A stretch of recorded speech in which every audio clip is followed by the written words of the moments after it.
Je vous propose une lecture offerte. Comme vous savez, nos classes participent au prix des jeunes lecteurs avec la bibliothèque de Nacera. Donc voici le livre qu'on va lire. C'est un roman illustré. Ce roman illustré s'appelle Chère Bertille et la lune en gruyère. Ce roman a été écrit par Clémentine Mélois et a été illustré par Rudy Spiesser. L'éditeur, l'École des loisirs, l'a publié dans une collection qui s'appelle Mouche. Chère Bertille nous donne une information. C'est qu'il va y avoir dans ce livre un échange de lettres entre plusieurs personnages. Regardez ici, on aperçoit un timbre. Donc vous allez voir que ce livre est composé de différentes lettres. Je commence.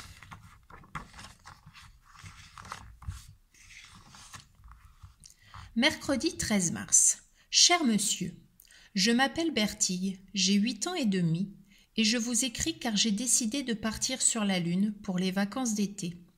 J'ai lu dans un livre que votre arrière-grand-mère, Laïka, avait voyagé dans l'espace.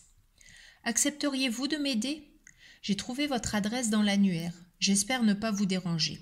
Il me reste beaucoup de préparatifs à faire. J'ai fabriqué une combinaison en papier d'aluminium, mais le casque, une vieille ampoule, n'ayant pas de système d'aération, il a rapidement été envahi par la buée, et je ne voyais plus rien. On dit que la Lune est entièrement faite de gruyère. Est-ce vrai ? Bien à vous, Bertille. Mercredi 20 mars. Chère Bertille, je suis bien, comme tu le supposais, l'arrière-petit-fils de la célèbre Laïka, pionnière de l'espace.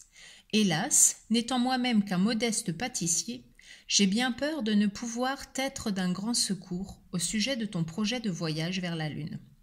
Je suis allé voir au grenier si je pouvais retrouver des affaires ayant appartenu à mon aïeul. Il me semble me souvenir que ma chère maman me lisait des passages de son journal personnel quand j'étais enfant. Peut-être y trouverais-je des informations susceptibles de t'éclairer. J'étais sur le point de mettre la main dessus quand j'ai malheureusement été interrompu par une affaire urgente.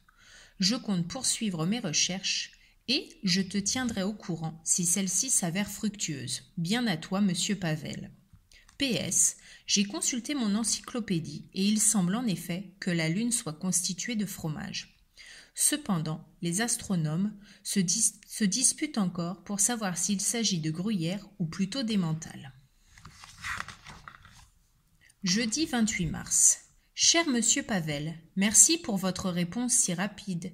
J'étais très impatiente de recevoir de vos nouvelles, car j'ai du mal à me débrouiller toute seule pour tout organiser. C'est beaucoup de travail, et je ne peux m'en occuper qu'après avoir fait mes devoirs.